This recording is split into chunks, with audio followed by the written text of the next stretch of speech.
Alright, it's just been raining all day, and it's probably about 40 degrees right now, so it's kind of chilly.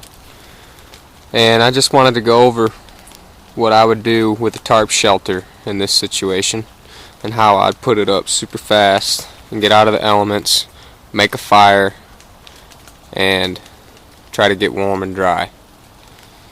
So we're going to try to find the perfect area for setting this tarp shelter up, so we're going to be drier than what we'd be here in this open area where there's real small trees. So we're going to try to find a more enclosed area, look for some evergreens, some cedar, some pine. There's hemlock in the area of that. So we'll go mosey around here and see what we can't find before it starts to pour again.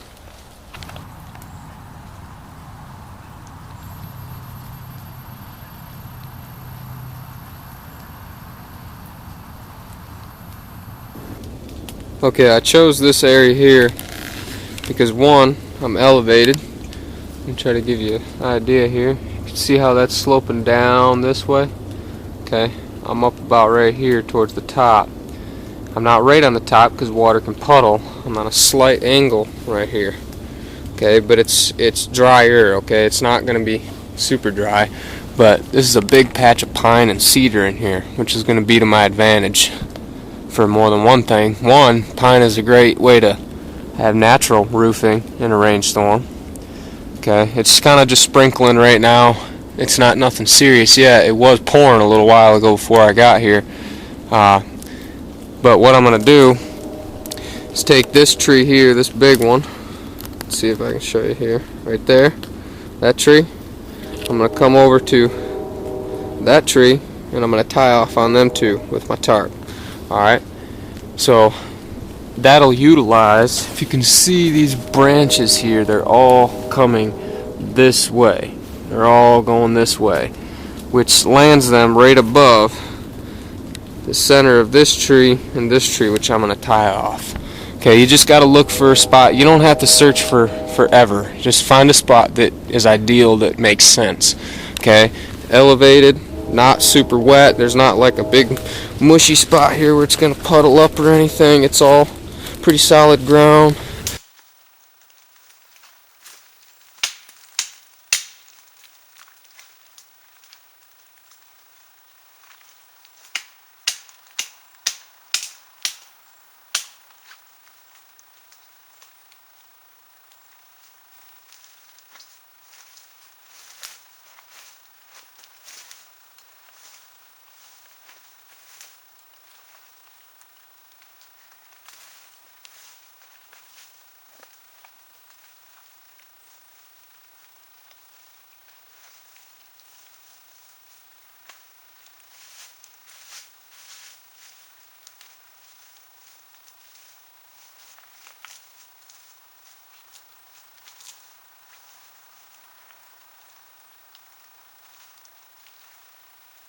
Okay, all I did right there was just cleared out all the tree and stuff that's going to be in my way, and took some pine on the ground and just made a nice little pile for me to sit on, just to give me insulation from the ground, so I don't have to feel the cold from the ground as much. And I kept all the twigs that were dead on those trees I just cut down, because I'm going to use those on my fire later.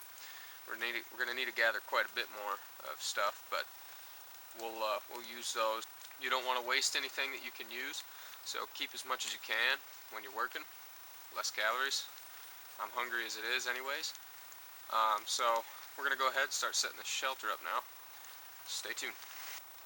Okay, so when I go out and I need a tarp or shelter, you can get these really strong tarps at any store, 5x7s or even bigger. They're great tarps, lightweight. I take and wrap them with 2 bungee cords. I'll bring a couple ABS stakes with just some bank line wrapped around them. Okay, so then I always got some cordage on me. They're already tied on here, so I can take and tie these, hit them in the ground, tie it on my tarp, I'm done. Okay, and then the bungee cords will serve a purpose as well, to make it quick, because the quicker you put this up in the rain, the better. If you get stuck tying a bunch of knots and looking for places to tie it to, or making your own stakes, then you're going to be a lot more wet and a lot more miserable and have a lot less time to do the things you actually need to do. So we're going to go ahead and get started on this. I'm going to set this up and show you how I do this. So get tarp, stakes, let's go. Brought me a little cattail along. Figured this would burn nice and long for me. Just give me a little bit of flame. See how nice that burns. We'll see how long this burns. This thing is, let's see, that's probably a good 8 inches long right there. Right there. We'll see how long that burns. Well, that right there is 30 minutes of burn time. And it's just over halfway, I'd say, right now. So that gives you a pretty accurate estimate, if you soak these in oil, how long they can last. Okay, so what I did, I got my tarp all laid out exactly where I want. I got my bag sitting under there, just holding everything down. And what I have is, I always have 2 loops tied, because this is where I use my stakes. So I just leave these in here at all times, because I want to use, this is going to be cordage for my dispense while putting up a shelter if I need it, or anything else that I need. So what I'm going to do, put this through that loop, just get it to where I want it. Just pound it down in.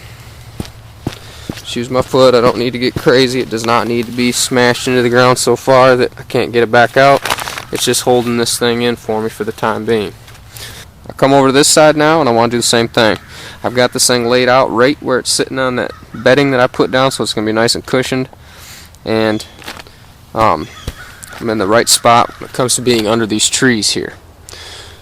So I'm going to go ahead and find a spot to smash this one in. Just a couple taps with the foot, that's far enough. I can still get to my cordage.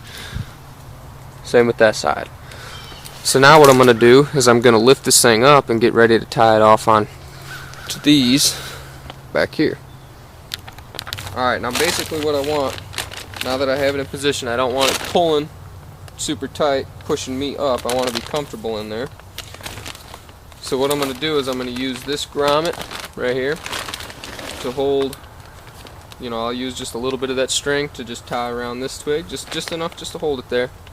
And then I'll use my bungee cord to go from this top grommet to pull my roof over my head over to these little trees over here on the other side of me. So you have to be thinking about, what's around, what ways you can use it, because sometimes it's going to be different. You're not going to have these trees over here. You're going to have to rig something else up. Sometimes you might have to make a couple props. But I chose where I have to do the least amount of work, and that's what you always have to be thinking. So I'm going to go ahead and string this up quick. Come down to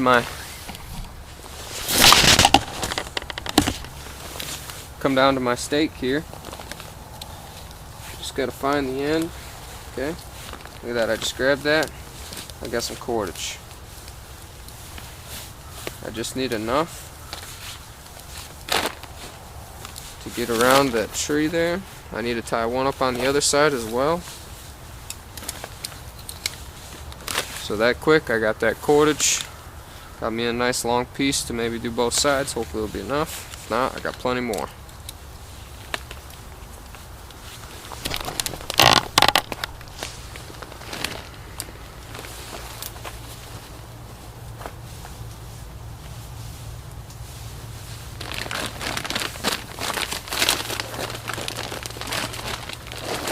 Now if you just want to make this quick,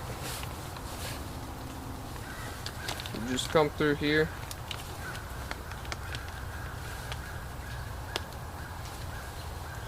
You're going to create a bite in the line, and you're going to tie a loop.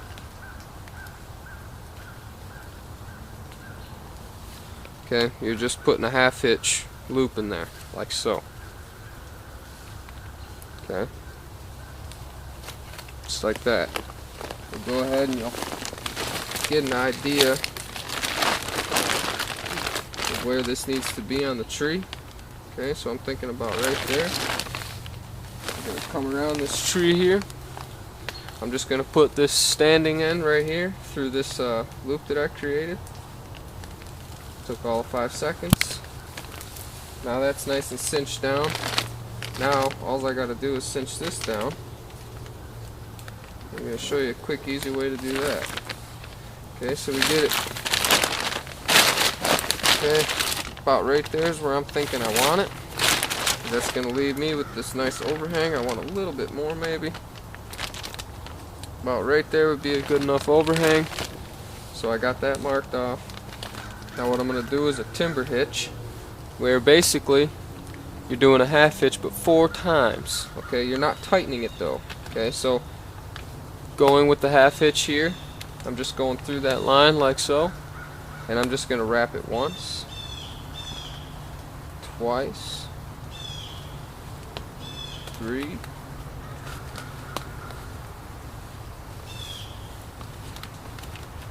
and 4. Okay, that's a timber hitch. Alright, all I did was wrap the standing end around that loop we created 4 times, and that's all you do. Now you can tighten this thing up to where you want it.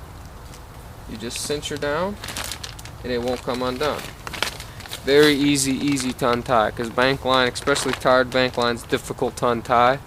Once it's cinched down, it just binds right to itself and it's got a real strong hold. But now, see how that's holding for me right there? That timber hitch? I'm going to string this up and I got my roof. Now, I'm going to go do the other side real quick. You saw, if I wasn't doing this in a video, I would be done in about 2 minutes. Okay, so I got both my backs tied off. Went over here, I grabbed my bungee cord. Alright, I'm just going to simply hook it in the grommet like so. I'm just going to bring this bungee nice and tight over here and find the best tree for me to go around. It looks like this one here. I'm just going to cinch her down. Okay, so there's one side done. So now all I'd have to do is cinch this side with this bungee cord, and I'm protected from the rain now. So we're going to leave our backpack right in the center of this thing, and we'll show you what it looks like when we're done here. Okay, now I want to point something out. I got it all strung up here. You can see there's the one I put on first, and then this one, just to show you as an option, I couldn't stretch this one over here. That little thing wasn't going to hold nothing, and I couldn't reach this one. But I had this one right here, so what I did is I just came around it, which is still going to be pulling my tarp out to create my roof, and then I just came and quick hooked it up over here. Okay, bungee cords are a great thing to have. I always keep a couple on me when I'm going to be bringing something like this. See this one here, I just came over and cinched it here from this grommet. You can see when you look down in here that this just creates like a tidal wave kind of look, and what that does is just gives me a moisture barrier from the ground and a roof for shelter from the rain. Okay, so this took me, if I wasn't shooting this on video, I would have this up in a matter of 10 minutes. That's all it would take, if that. It's a matter of, you know, from getting it out of your pack, taking the bungee cords off, stringing it out, just figuring out where you got to put everything. You might have to move the stakes a couple times to get it right, but now I could lay in there comfortably and stay dry. So now we're going to go over creating a fire in the situation when everything's wet like this. Okay, so we're out trying to find some materials to make fire, and everything is absolutely soaked right now. I mean, just look at the trees here. I don't know if you can see the water falling down, so you can hear it, but everything's pretty wet. It's just been raining. And now this is with the ferrocerium rod, okay? There is ways to do this with, say, like cedar, and I will shoot a video on that. This is going to be more your modern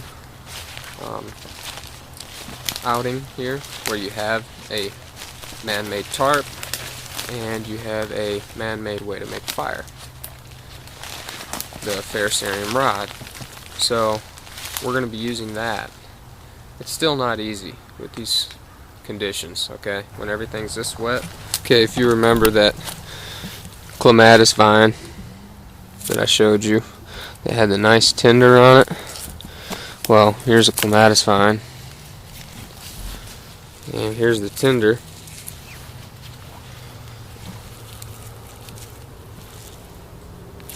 Okay, you hear that? It's pretty wet, but we can still use this. I'm gonna use it and dry it out. Okay, I got some pine cones up in there. Wouldn't hurt to grab a few of those. They're sitting under them branches like that. They're still a little wet, but we're gonna go ahead and grab that. And this pine tree, anything I can find from small to big that just snaps off. Okay, that wood inside there, that's still dry. Alright, this wood's wet, but that will do much better than what's on the outside. So this is going to take a little work, but what I'm going to do is just get a bunch of these, big to small, and I'm going to grab a few pine cones, and then I'm going to find our surefire method for our ferro rod, our actual tinder that's going to ignite with the ferro rod.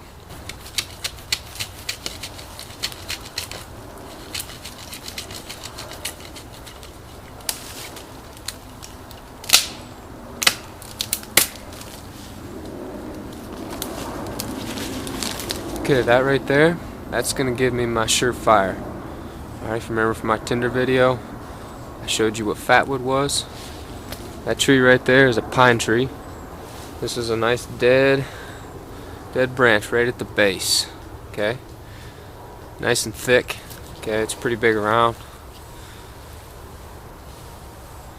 Okay, it's not super thin because you want to get them nice big branches that soaked up a lot of that pine. Okay, so we're gonna go back to camp, collected all our firewood, and we're gonna hit this with the ferro rod, process all our other materials up first, and then we'll see if we can't get ourselves a fire going. Okay, so what I'm doing is taking this wood right here that we collected and processing it down to remove all this wet bark. And I just you take back your knife, you got a nice flat edge, you can use your knife, whatever. I like to just get it done real quick. Sometimes you got to strip more than just the cambium layer off. That take a little bit more off because inside there that wood's a lot more dry than the stuff on the outside. So you just take and strip that bark off, get all that off, and then your hand's going to be all wet and dirty like so. So I have this. I'll put my hand in there and just grab it with that to keep this part nice and dry. I don't want to get it all wet again. Okay, so I'm just going to keep scraping these down, and by doing this it creates little frillies.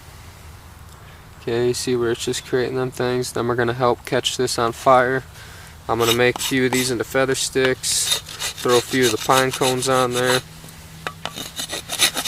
and then what we're going to do is take that one branch I showed you that we chopped down, which is this big one here. I'm going to take and get all this outer bark off. Okay, and I'm going to get down there a little ways on this one.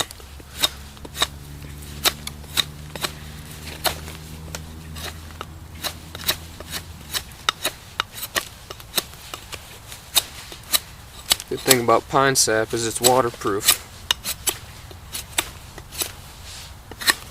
Okay, so I'm already at some good stuff. I'm just going to take half this off, like so. Leave the other half. Leave the other half with bark there. Just took half this off, and we're down to that good color, that orange and yellows and reds. That's what we want. So I'm going to take and make nice big piles of this into my powder. I'm going to do that by scraping it, and I'm probably going to have to do that on my tarp. Okay, so I'm just going to take and make a nice big pile of shavings here on the tarp. Now I'm just taking very, very light pieces. Keep the dirt out of it. I'm barely scraping here. These are going to be as thin as you can make them. Okay, and then what they'll do, you see how that curls around like that? Like if you're using a draw knife on a log to carve for your home or something. That helps because then it gives it some air inside there. and keeps it all spaced apart, and that helps get you a big flame.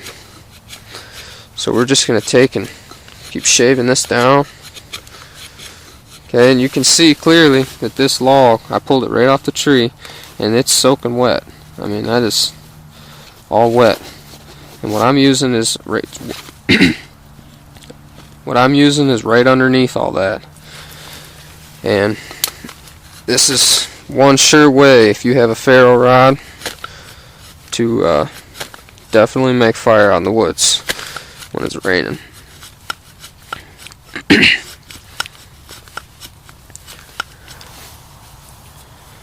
Okay, now that we got a good pile of shavings here, went and took the bark off the rest of this here, up to about here, and now I'm going to take and utilize the rest of this fat wood to make little pieces of kindling to put on top of it next to get them burning, and then we work our way to our wood that we chopped up just a little bit, which is right there. Okay, so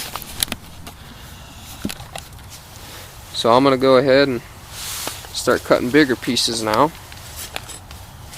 Okay, what I want to do is just cut a little bit bigger, like that. Those are a little bigger.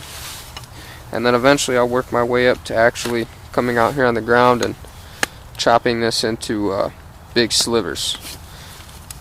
Okay, so I'm just going to take a few pieces like this off that are bigger.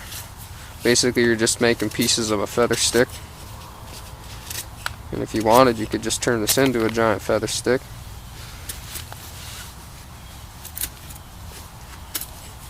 This thing's loaded with sap. It's all dried.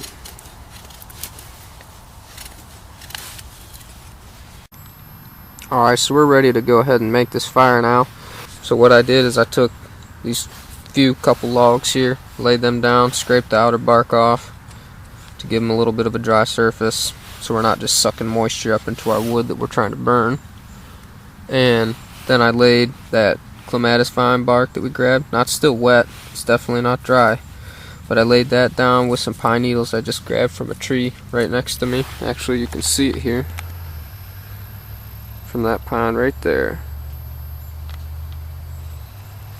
But anyway, went and grabbed that, and I just laid that down, because what we're going to do is we're going to come over to our tinder here.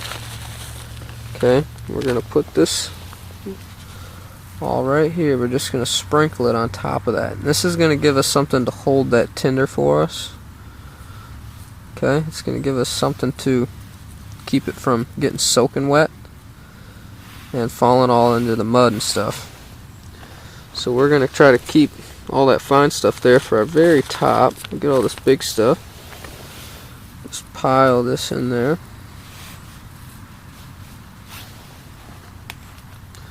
We'll get the rest of the big stuff. And then we're going to take this real fine stuff, find a good spot.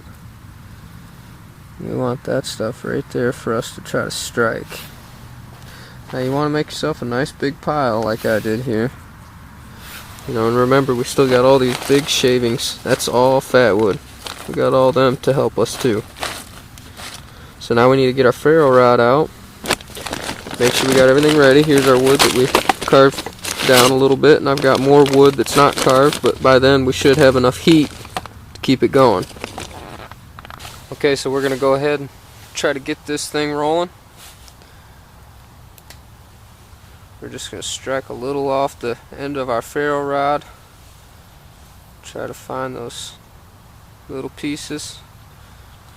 We're just going to try to strike a nice hot piece right into this pile here.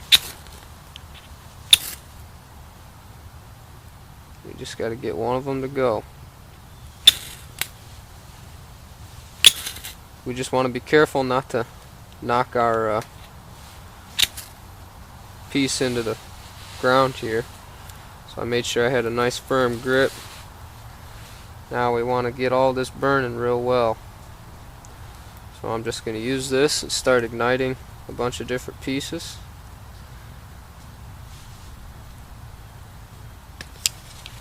Okay, we're going going to set our tools down, focus on the fire now. Okay, I'm going to start bringing in the next size up. Just going to lay it little by little on the fire. I don't want to put them pine cones on yet, because that's why I have this fat wood, because I know it's going to burn. You want to do this in a way where you know you're going to get fire.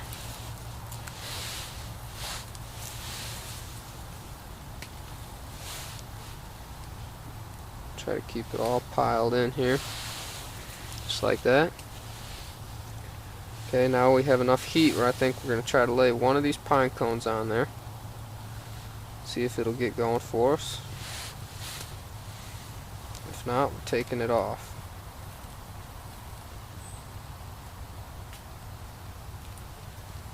Just lay him right there.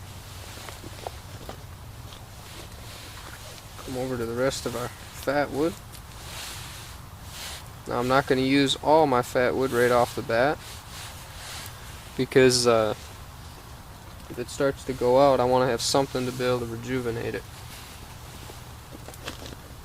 And now I'm going to come over to these pieces of wood that I got, start drying them out little by little.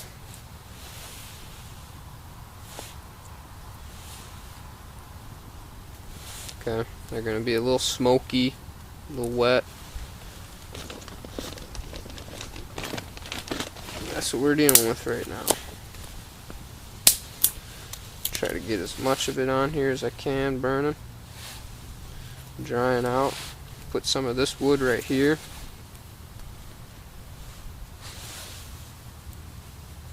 See, those pine needles are soaking wet.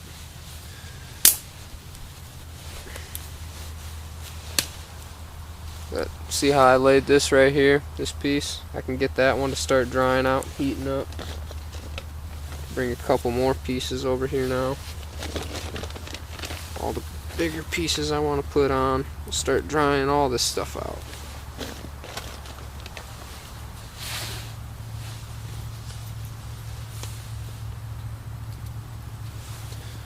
We'll just keep putting our little pieces on. Then we'll move on to our bigger.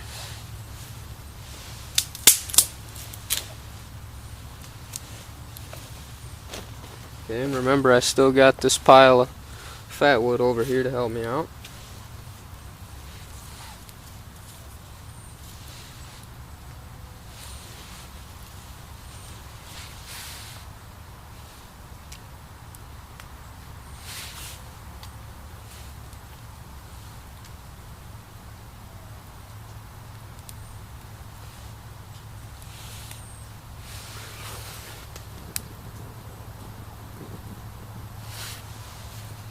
Just trying to keep this thing as hot as I can.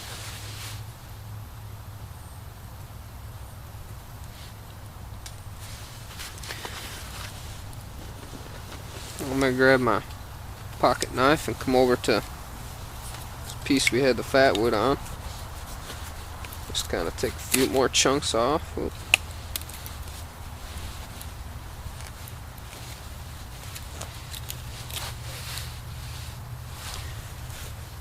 This is all that's left of that right here, but we can put this thing on in a minute and get this whole thing burning. Because I've taken all the outer bark off. A couple wet pieces there I don't want. But now I can just hold this thing above the fire and slowly knock some more pieces in there. Now you want to be sure to stay on this thing until you know you've got a fire that's not going to go out. You got to have enough firewood to last you.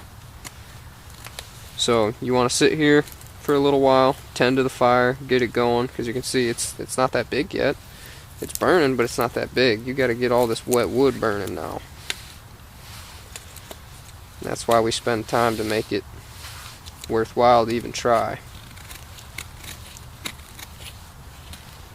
Take all of that wet bark off.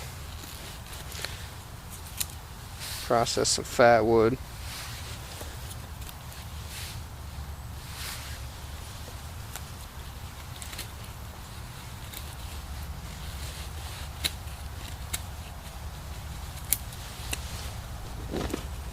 Getting all the pine cones over here drying.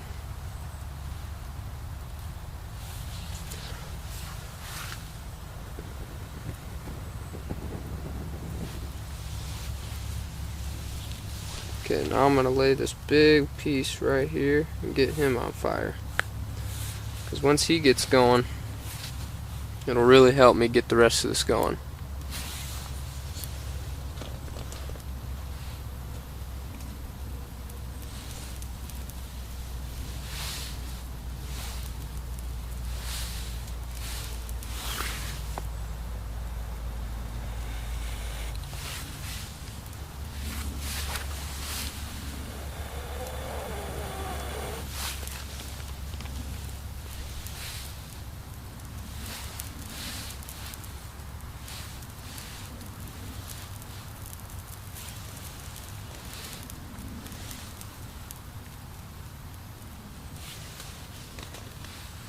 See, right now you can tell I need that fat wood to keep this thing going. And that's why I kept some reserve.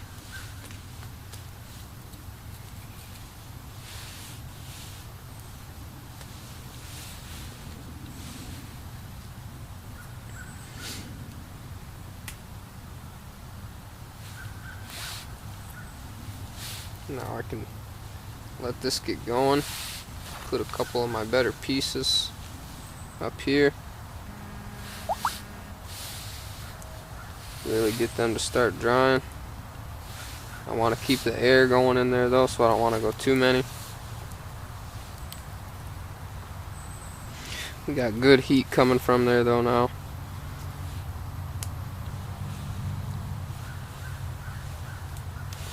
Just going to put little pieces here, little pieces there, but we're going to keep that air real open in there.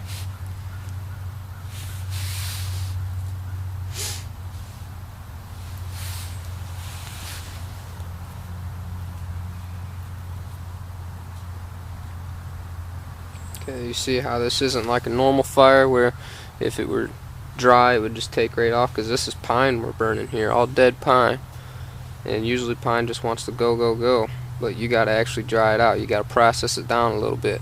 You could take big pine logs, split them down into pieces. Just by removing all that outer bark, you can split that off and then split it into quarters and eighths and sixteenths to get your fine pieces. In this case I had a lot of little stuff around me that was dead. I just grabbed it, broke it off, and took the outer bark off real quick. And that'll get me enough where I can start putting some of this stuff that I didn't remove the bark, all the wet stuff here. Okay, I got all this stuff here that's still got the bark on it, but it's little. I get a hot enough fire, I can get this to burn. Eventually I'll have enough coals where I can just start putting pieces on.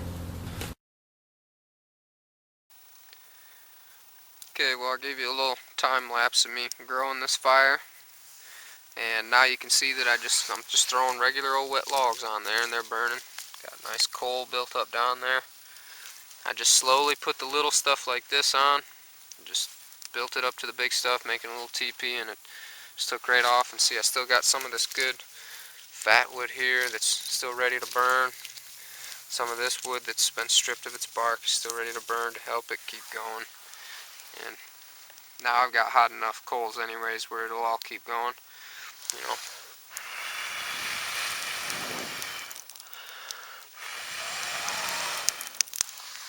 See, I'll have no problem keeping that going now. So now we got ourselves some quickie shelter, some fire that took a little bit of work, but we got our shelter up first to keep us out of any rain that would have came by. And this will fit our whole body. Sleep in there tonight, get more pine. If there's any dry stuff around, put underneath there. But we got what we need. What we could do is put a backstop behind this fire here to reflect into our shelter. It's pretty warm in there right now as it is though. But we could put 2 stakes in the ground and then 2 more behind it right in line with it, and stack little pieces of wood on top of each other. It would look like this, you know, you stack the wood on top of each other behind your fire, and that would reflect most of that heat right back at you, because your head would be up here and your core, which you'd want. I mean, if it was severe cold, you could build a fire all along your shelter here. A little more dangerous, but you could do that. But I hope you enjoyed that. Hope you can get out there and try one of these out. You obviously can make them warmer if you got blankets and stuff, but I just wanted to demonstrate how I would set it up real quick. And that's all it takes right there. Okay, I'm getting ready to take this shelter down here. And I'm just going to show you how easy it is to get these timber hitches out. All you got to do is pull this thing out of that circle the 4 times that it was in there. And then eventually it'll start to give way. Pull the last one out and done.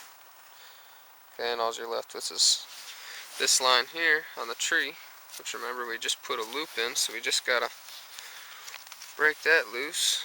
Okay, because that bank line really gets a good bite. Okay, see how that's ran through that loop right there? Just gonna pull that out and done. Okay, bungee cord took all 3 seconds. But I just wanted to show you how easy that was to take that down. Here's the end. See how we just have that little loop knotted in there? And you just run your tag in through that, and that's it.